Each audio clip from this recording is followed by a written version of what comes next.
Life Sketch by Alexander Ryshkin.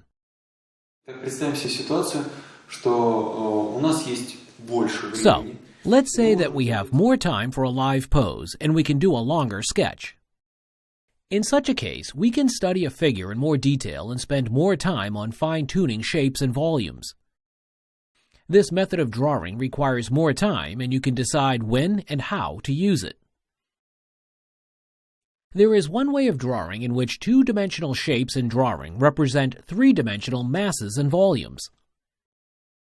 Here, I'm marking the deltoid muscle as a complete volume rather than an outline. Then I do a volume of the triceps. The same approach is used for depicting the mass of the biceps. The whole mass of the upper arm consists of interlocking volumes of various muscles. This is only possible when you know the anatomy and geometry of the main muscles of a human body. Every line in such a sketch describes anatomical features of the figure.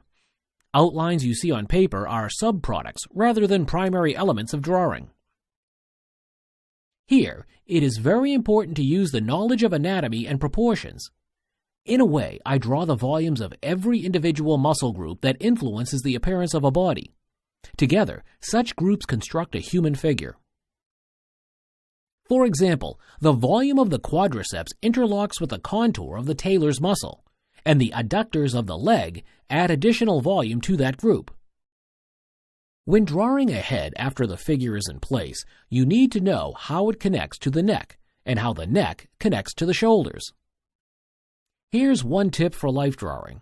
The artwork will look complete as soon as you portray some fingers and toes. Such small details give a touch of attention to the artwork.